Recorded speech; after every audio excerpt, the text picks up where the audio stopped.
So something happened to me yesterday, which I thought was worth sharing because it's crazy. So I'm walking in the mall, went to get something with my sister. I'm walking about and I'm in ShopRite and this lady runs up to me, really excited. Like, in fact, it was shock. It wasn't excitement. It was like, she ran up and she was like, oh my God, I can't believe I'd ever meet you. Like, can't believe this is you in the flesh. I thought it was cute. I thought it was sweet at first until she says, ignore the stain there, until she says, actually, I was in your comments the other day and I commented that I was in church and I saw you walking and I thought they brought a masquerade into the church until I saw your face. And my face just turned down. I wasn't like angry or anything. I was just like, okay, why are you telling me this? My sister is less like me. My sister went fully like, what the hell kind of story is this? But what really struck me was I looked at her daughter and her daughter had like the utmost look of disappointment on her, and I just walked away. I didn't say anything. I just walked, like, what do you say to that? But it made me realize three things.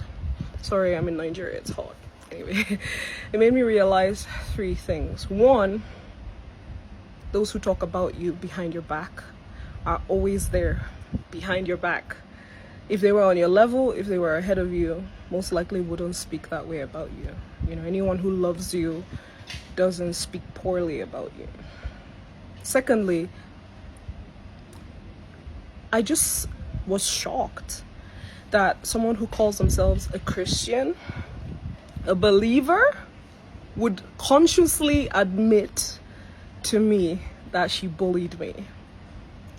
It just made me realize the culture we have as Christians, especially in Africa and in Nigeria specifically. We have I can't get into it because I don't want to be accused of being what's the word, reductive, but generally we have this disposition towards our own. We are the first to bully Christians. Christians are the first to bully Christians. The most rancid, rabid, unfortunate comment sections I ever come across on the internet tend to be from Christians. And we claim to serve a God of love. God is love, 1 John 4:4. We are supposed to be embodiments of his love. How can others know about Jesus if we don't portray the same love that brought him to the earth? It just surprises me that this is how we see ourselves and this is how we portray ourselves. And we expect people to come to Jesus. We talk about fire and brimstone and those things are real, but the only magnet I have from Jesus that pulled me is his love.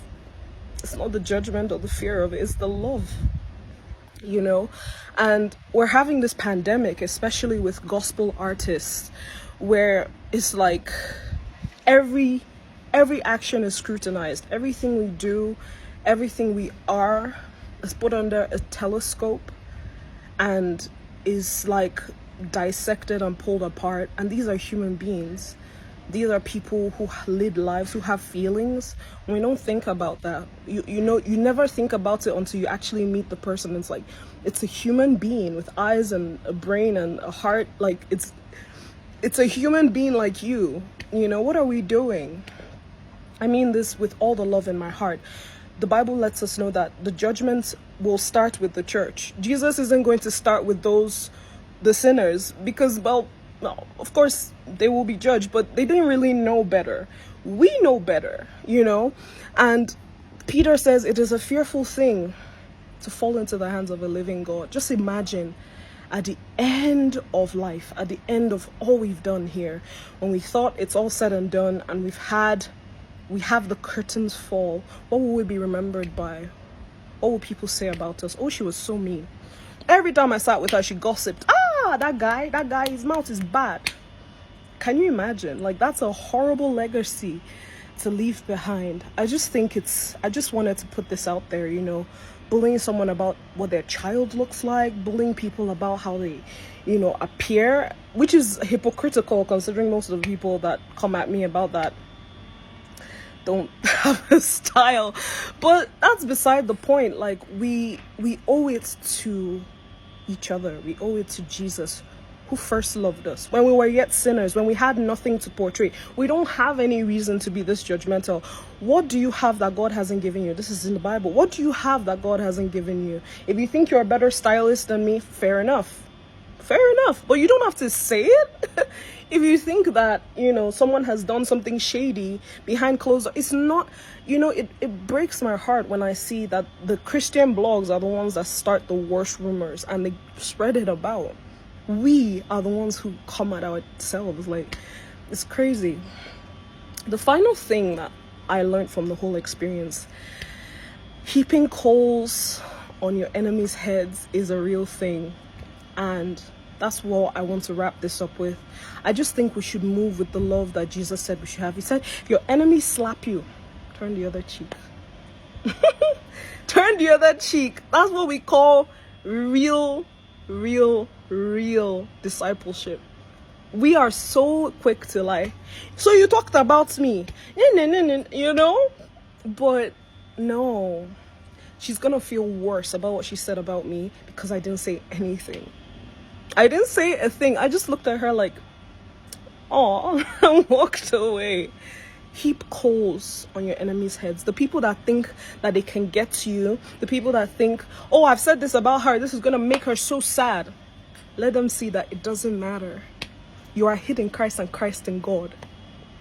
Who is he that can harm me if I be a follower of that which is good?